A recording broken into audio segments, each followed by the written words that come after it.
Hey folks, it's Craig from the Vinyl Record Player. Today, the best double soul LPs of all time? Question mark. Stick around.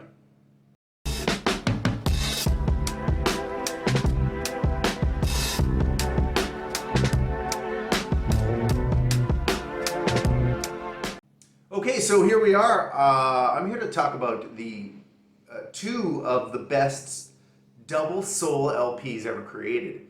And that's frankly, a lot of that is simply because there just are not a lot of double soul LPs. I think there may be a Stevie Wonder LP that is a double. I'm not a huge Stevie Wonder guy, but recently I picked up one and it actually helped me to find another. So let's go into 1972's Jerry Butler offering The Spice of Life. This record, I've been sitting and I've been playing this record kind of over the top a billion times over the past month since I bought it. I think I got it for $5. Decent condition. Thing plays the whole way through. Sumptuous is what I have to say about the production on this record. Just fantastic stuff. Basically, this was released in '72. It had 3 singles off it, which were I Only Have Eyes for You, which is okay. It's really not my favorite song. It's, the classic. One Night Affair, which is kind of like a smoking, I would call it like a dance floor type of a jam within the confines that is the sound of this album. And then Close to You, which he did as a duet with Brenda Lee Eager, who he did a lot of duets with around this period, around 70 to 75. Really good kind of combo of voices. Jerry Butler's the Iceman. He's keeping it cool. Whereas Brenda Lee Eager has just this wild, sort of untamed gospel voice. Fantastic stuff. At any rate, this album, here's the gatefold for you. I was really surprised looking at this album, looking for history on this album and stuff, because there's nothing. I'm unsure if Jerry Butler just has a period where people on the internet don't really care a lot, but wow, this record, fantastic, almost all the way through.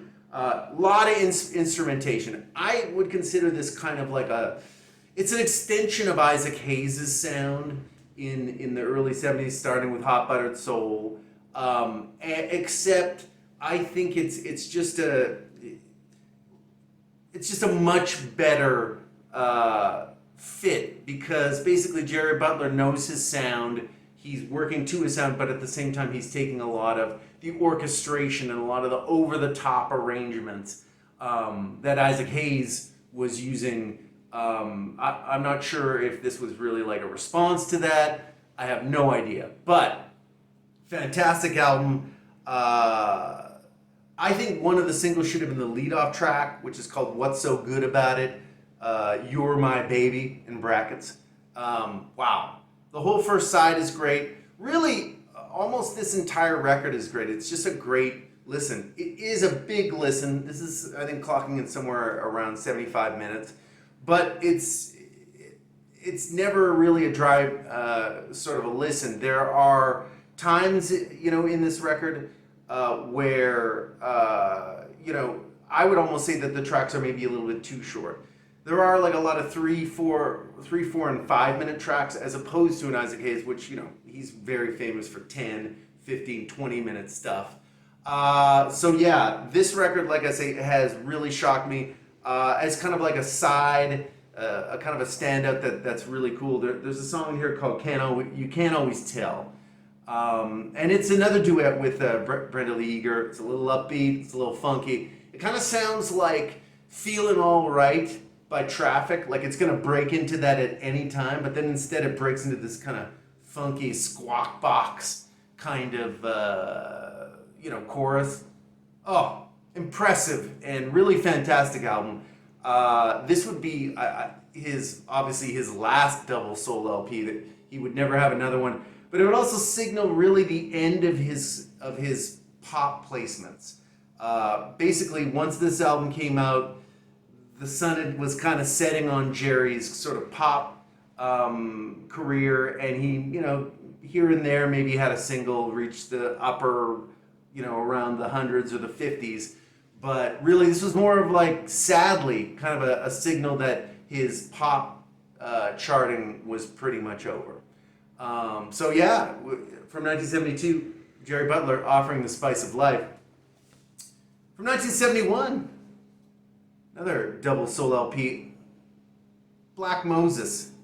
Now this unfortunately is not the great version. This is an older version, or I mean not an old version. It looks like it's either a promo or it's a repress. Because the original version of this one would fold out and like you'd see Isaac Hayes' head, and the rest was like he was standing kind of in a biblical style, and it all folded out to a giant cross. Super epic. I kind of wish I had that version, but this is the same sort of double LP. It is a great record as well. If there's one thing that I would say about Isaac Hayes is that I feel like his sound has a specific. It doesn't change broadly. I mean, the arrangements on this album is pretty much all covers. I think there's maybe like 2 or 3 songs that he wrote, including one of the standouts, which is Good Love, 69969, which, if you're a fan of South Park, he actually did a version of it on the show South Park. That's one of the songs that he wrote on this one. But overall, there's not a ton of originals.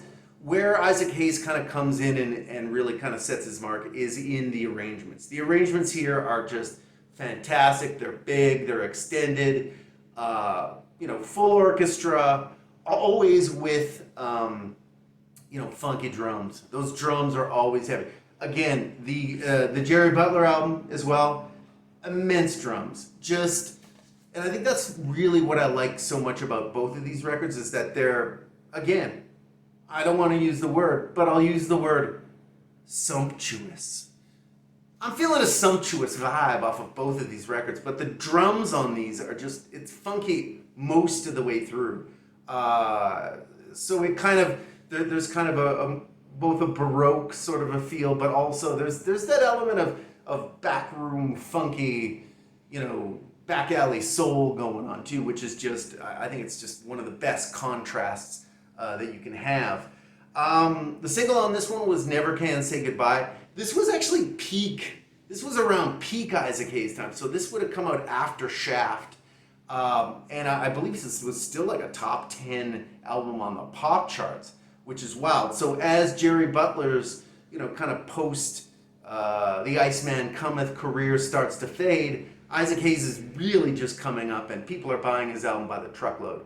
So Never Can Say Goodbye is the single here. Another song that you might know is a song called Ike's Rap Part 2. In the 90s, there's a band called Portishead. They basically they basically sampled practically the whole groove on a song called Glory Box, which if you've heard Portishead, you've heard that song before. But at any rate, this album also great.